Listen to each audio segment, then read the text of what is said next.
Hello everyone, today I am going to start the class 7th science chapter number 13 motion and time यानी कि समय और गति।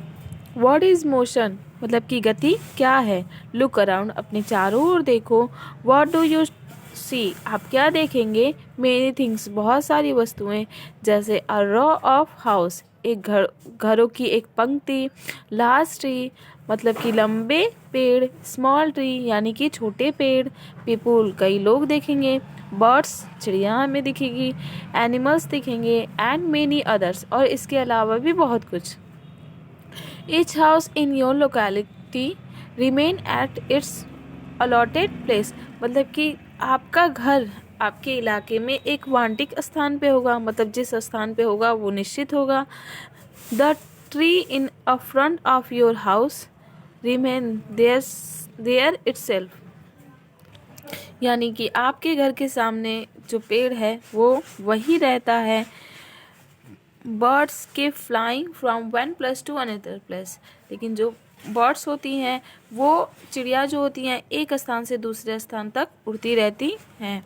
दे may sit for a while on a tree top, यानी कि वो कभी कभी वो पेड़ों की ऊपर सबसे ऊपरी भागों पे भी बैठ जाती हैं। पीपुल में सिट, यानी कि लोग बैठते हैं वहाँ। या move from one place to another place, या फिर वहाँ से एक स्थान से दूसरे स्थान तक चलते भी हैं। तो we see there are two different type of object, तो हम देख सकते हैं कि हमें दो तरह की वस्तुएं देखने को मिलती हैं। देयर आर, ये हैं। The object which do not change their position with time, मतलब कि जो वस्तु अपने समय के साथ अपनी स्थिति नहीं बदलती है। The object which do not change their position with time are said, जो वस्तु समय के साथ अपने स्थान परिवर्तन नहीं करती है हम उन्हें कहते हैं टू बी अरेस्ट, विरामा अवस्था।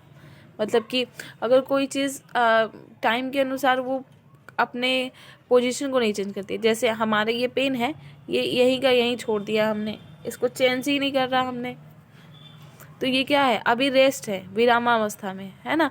अगर ये समय के अनुसार हमारे हाथों द्वारा खिलाया जा रहा है, ये अपना पोजीशन चेंज करिए, तो हम क्या कहेंगे इसको, मोशन। क्या कहेंगे, मोशन। आगे हम देखते हैं, the object which change their position with time, मतलब वस्तु जो कि अपने समय के अनुसार अपने स्थानों में परिवर्तन करती है, स्थिति में परिवर्तन करती है। The object which change their position with time are said to be in motion, मतलब वस्तु जो अपने समय के साथ अपने स्थिति में बदलाव लाती है उन्हें हम क्या कहते हैं, गति की अवस्था या गति। मतलब कि अगर ये पेन है, इसको हम यहाँ की यहीं छोड़ दिए, इसमें कोई पोजीशन चेंज नहीं हो रहा है ना, कोई चेंजिंग नहीं आ रही है, तो इस टाइम क्या है, ये रेस्ट में है। अगर हम इसको अपने हाथ में लिए हैं और इसको हिला रहे हैं, इसको मतलब एक स्थान से दूसरे स्थान कर रहे हैं, तो ये क्या होगा, ये इन मोशन है, मतलब कि गति की अवस्था में है। The some object may be at rest at one moment and in motion at some other, या कि कोई भी वस्तु क्षण भर में विरामावस्था में भी हो सकती है और क्षण भर में वो गति अवस्था भी प्राप्त कर सकती है। नेक्स्ट है, the states of rest and motion are relative, मतलब कि विश्राम और गति की अवस्थाएं सापेक्ष हैं, एक दूसरे के सापेक्ष है। Nothing is at absolute rest, यानी कि ब्रह्मांड में कुछ भी पूर्ण विराम, और it is absolute motion in the universe, मतलब कि ब्रह्मांड में कुछ भी पूर्ण विराम या पूर्ण गति में नहीं है।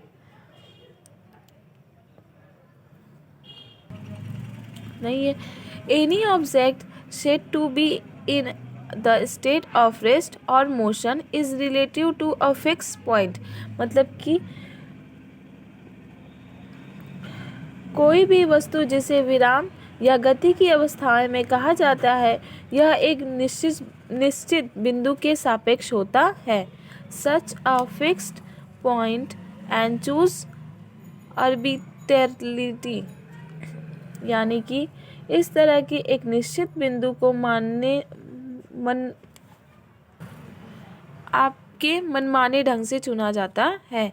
मतलब कि अगर आप किसी भी चीज़ को है, तो अगर मान लीजिए ये हमारे लिए मोशन कर रहा है ना, लेकिन अगर हम उसको बुक भी इसके साथ मोशन करें तो ये हम दोनों हमारे लिए गति की अवस्था में है, एज अ मोशन पीरियड में है, लेकिन बुक के लिए हमारा पेन मोशन नहीं कर रहा है, क्योंकि वो उसी के साथ क्या कर रहा है, मूवमेंट कर रहा है कि नहीं। तो इसलिए एक फिक्स पॉइंट होता है, तो वो फिक्स पॉइंट क्या है, हम है कि मेरे लिए ये पेन मूव कर रहा है, लेकिन इस बुक के साथ अगर ये मूव कर रहा है, इस बुक के लिए भी यहाँ पे पेन मूव कर रहा है, लेकिन अगर हम दोनों के को साथ में अगर मूवमेंट कराएं तो क्या होगा, हमारे लिए दोनों मूव कर रहे हैं, लेकिन इस बुक के लिए ना ही ये मूव कर रहा है, ना ही इसके लिए ये बुक मूव कर रहा है। आया समझ?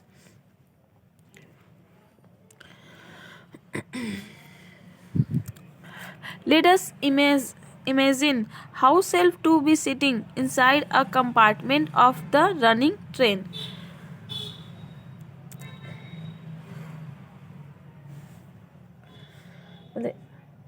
आइए हम कल्पना करें कि हम एक चलती ट्रेन की डिब्बी के अंदर बैठे हैं। Take a situation when everybody in the compartment is sitting at a rest. यानी कि ऐसी स्थिति में ले जब डिब्बे में सभी आराम से बैठे हों, then each passenger is at rest relative to the compartment as well as with respect to the other passenger. यानी कि फिर भी प्रत्येक यात्री डिब्बी के साथ साथ अन्य यात्रियों के संबंध में भी आराम कर रहा है। यानी कि अगर जब हम ट्रेन के डिब्बे में बैठे होते हैं तो सभी पैसेंजर क्या होते हैं, बैठे होते हैं, तो हम अगर दूसरे पैसेंजर को देखेंगे तो क्या होगा, वो रिलैक्स में ही होगा, है कि नहीं। अगर वो हमें भी देखेगा तो हम क्या रहेंगे, रिलैक्स पोजीशन में ही रहेंगे, विरामावस्था में ही रहेंगे। लेकिन अगर हम बाहर से देखें तो हम क्या कर रहे हैं, मूवमेंट कर रहे हैं, ट्रेन क्या कर रही है, एक स्थान से दूसरे स्थान चल रही है। तो एक निश्चित जो पोजीशन है, फिक्स पोजीशन है, तो वो अलग अलग पोजीशन के हिसाब से हम कहते हैं कि आपके अंदर मूवमेंट है या नहीं है। बट लेकिन if we consider any point outside the compartment, for example platform, as the reference point, that the compartment as well as all the passenger in it is all are in a।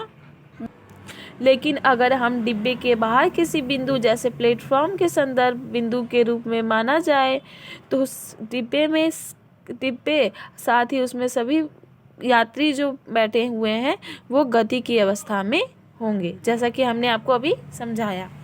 This example shows that the same object may be at rest with respect to one reference point and in motion with respect to another at the same time।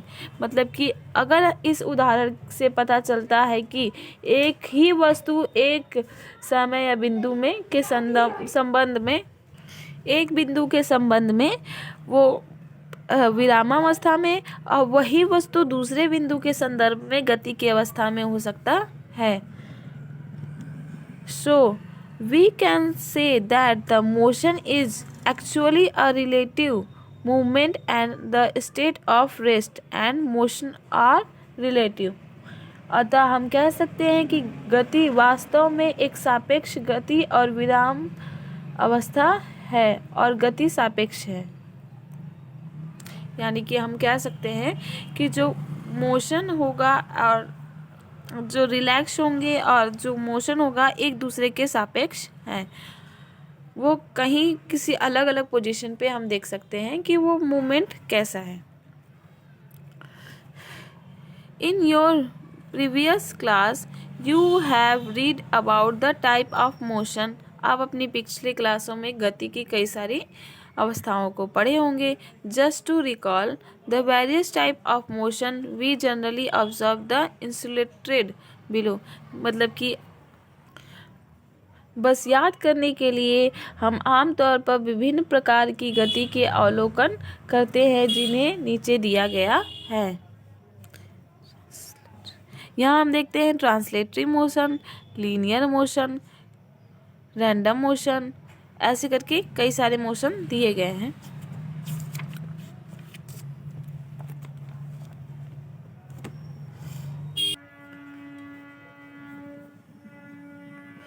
Slow and fast यानी कि धीमा और तेज। We see many moving vehicle on the road and in the sky. हम सड़क और आसमान में कई चलते वाहन देखते हैं। सम मूव फास्टर, कुछ तेजी से चलते हैं, वाइल जबकि अदर मूव स्लोली, जबकि अन्य धीमे चलते हैं। For example an aeroplane run faster than a train, यानी कि एक हवाई जहाज ट्रेन से तेज दौड़ता है या उसकी गति तेज होती है। The train runs faster than a bicycle, यानी कि ट्रेन साइकिल से तेजी से चलती है। So on. Even while walking, some people walk faster than other. चलते समय भी कुछ लोग दूसरे लोगों की तुलना में बहुत तेजी से गति करते हैं। To know how fast an object is moving, we ought to know the following two things. मतलब कोई वस्तु कितनी तेजी से गति कर रही है यह जानने के लिए हमें निम्नलिखित दो बातें जाननी चाहिए। First, distance travel by the object, यानी कि वस्तु के द्वारा तय की गई दूरी। Time and second is time taken by the object to over distance, यानी कि दूरी को तय करने में वस्तु द्वारा लिया गया समय। You have already learned the measurement of distance in your previous class. In the following section, we describe the measurements of time.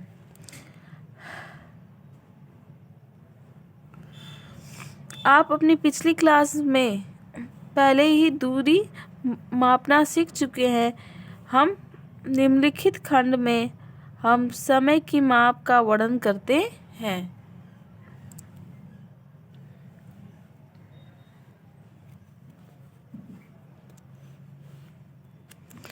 Measurements of time यानी कि समय की माप।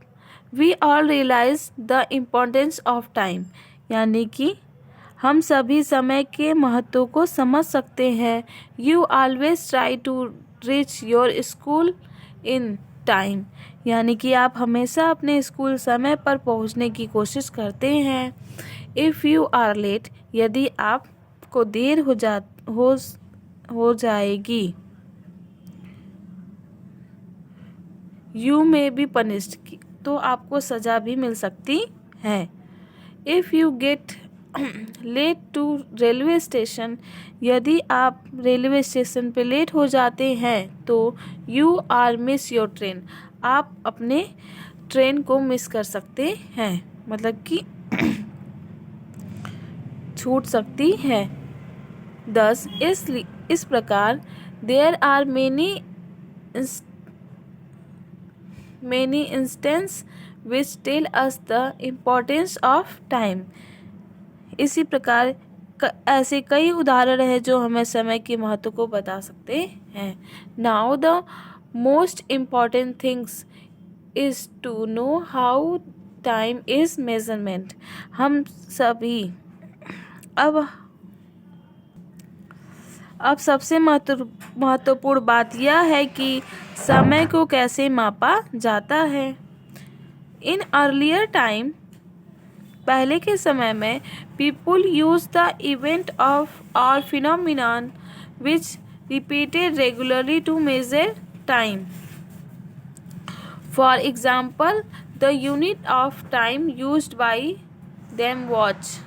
them was पहले के समय में लोग उन घटनाओं का उपयोग करते थे जो समय को मापने के लिए नियमित रूप से दोहराई जाती थी।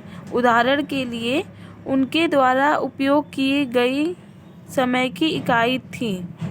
फर्स्ट है the time interval between sunrise to sunset और टू द नेक्स्ट सनराइज, मतलब कि सूर्योदय और सूर्यास्त या अगले सूर्योदय के बीच का समय अंतराल।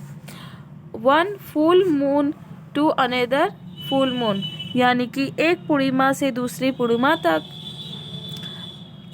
From one season to another etc, और एक मौसम से दूसरे मौसम तक इत्यादि। मतलब कि इस तरह से वो किसी भी समय को नापा जा सकता था।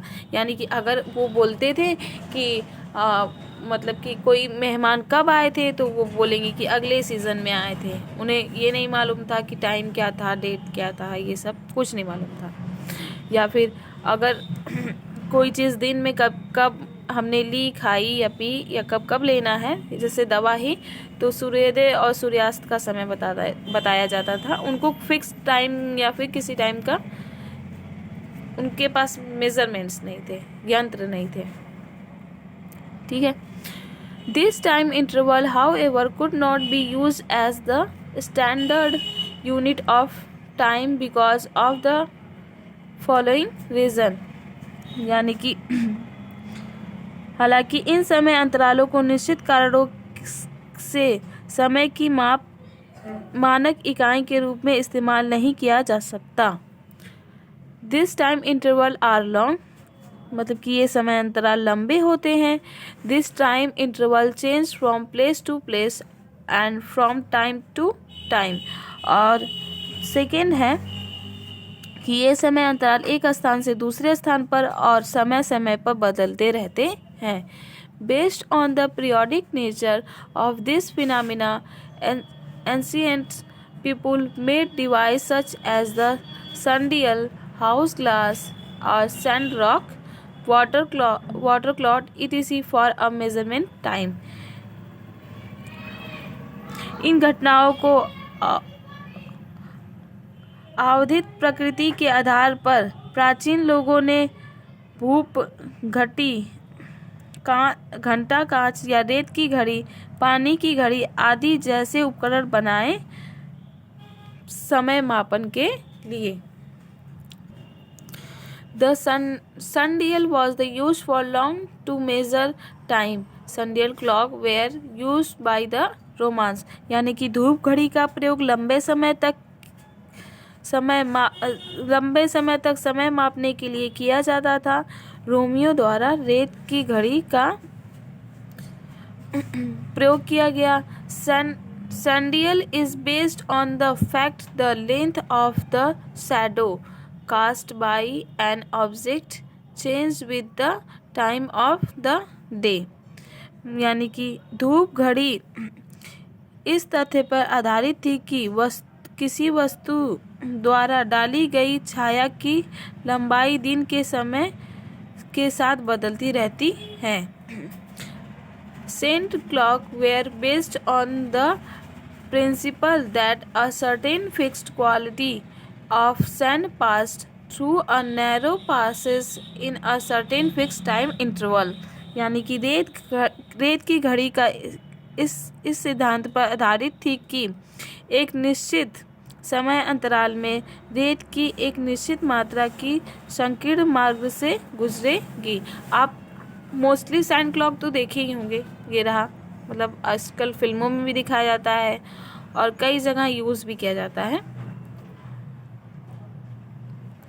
और सैंड क्लॉथ क्या था, मतलब कि ये देखिए, ये जैसे हमारा है बीच में, तो इसकी परछाई इधर आ रही है, तो इसी हिसाब से सैंड क्लॉक था। उनको बीच में कुछ ना कुछ ऐसे डाल दिया करते थे जिसके वजह से धूप जैसे जब धूप निकलेगा सुबह का तो कम परछाई रहेगी, फिर धीरे धीरे बड़ी परछाई होगी, और जैसे ही 12 बजेगा सूर्य एकदम सीधा होगा तो परछाई नहीं बनेगी। फिर वैसे वैसे टाइम, इस हिसाब से वो लोग टाइम को मेज़र करते थे सैंड क्लॉक से, सैंडियल से। और सैंड क्लॉक तो आप लोग देखे ही हैं, ये है सैंड क्लॉक। और यहाँ पे क्या होता है, ये देखिए सैंडियल भी दिया गया है, इसको परछाई से मेज़र किया जाता था और इसकी परछाई जहाँ पड़ती थी जैसे वैसे इस पे लिखा होता था और उतना मतलब वो समय हो रहा है। और सैंड क्लॉक तो एक निश्चित समय अंतराल था कि 1 घंटे में ये पूरा चला जाएगा, फिर इसको बदलो, फिर अगला घंटा चला, फिर इसको चेंज कर दो, फिर अगला घंटा चला। The construction of clock and watch could become possible after the discovery that the time taken by a pendulum to swing from one into another is always constant। यानी घड़ियों का निर्माण इस खोज के बाद संभव हो सका है कि एक पेंडुलम द्वारा एक छोर से दूसरे छोर तक झूलने में लगने वाला समय हमेशा स्थिर रहता है। In 1658, a physicist Huygens used a pendulum clock to measure time। मतलब कि 1658 में एक भौतिक वैज्ञानिक ह्यूजेन ने समय मापने के लिए एक पेंडुलम घड़ी का इस्तेमाल किया। Mechanical wrist watch are were then developed by using balance wheel in a place of pendulum। यांत्रिक कलाई घड़ियों को तब पेंडुलम के स्थान पर बैलेंस व्हील का प्रयोग करके विकसित किया गया था। Modern clock and watch are based on the oscillation produce in a quartz crystal. यानी कि आधुनिक घड़ियां और क्वार्ट्ज घड़ियां में उत्पन्न दोलन पर ही आधारित एक क्रिस्टल है। यूनिट ऑफ टाइम यानी कि समय की इकाई। The standard unit of the time is second. समय की मानक इकाई सेकेंड है। The unit second is denoted by the letter small S. यानी कि इकाई सेकेंड को एस अक्षर से दर्शाया जाता है। Bigger unit is time are minute, hour, day, year etc। और बड़े इकाई जैसे कि मिनट को MIN से मिन, हावर को H से, डे को D से, ईयर को Y से etc इत्यादि माना जाता है। 1 मिनट बराबर 60 सेकेंड और 1 मिनट, या फिर हम ऐसे भी लिख सकते हैं 1 हावर इक्वल टू 16 मिनट, या फिर 1H equal to 60 minute. 1 day equal to 24 hour, या फिर 1D करके इक्वल टू 24 हावर। 1 ईयर बराबर इक्वल टू 365 डे। मतलब कि एक दिन बराबर 365 और एक साल बराबर 365 दिन। The time taken by the earth to complete one rotation about its axis is called a day. मतलब कि पृथ्वी द्वारा अपने ध्रुव पर एक चक्कर पूरा करने में लिया गया समय एक दिन बोला जाता है। The time taken by the earth to complete one revolution around the sun is called a year. सूरज के चारों ओर एक चक्कर पूरा करने के लिए पृथ्वी द्वारा लिया गया समय एक साल कहलाता है। मेजरिंग टाइम इंटरवल यानी कि मापने का समय अंतराल। Time interval take by an event such as a time taken by a athletic to run 200 meter in measured by a special type of watch called stop watch। यानी कि एक घटना द्वारा लिया गया समय अंतराल, जैसे कि एक एथलीट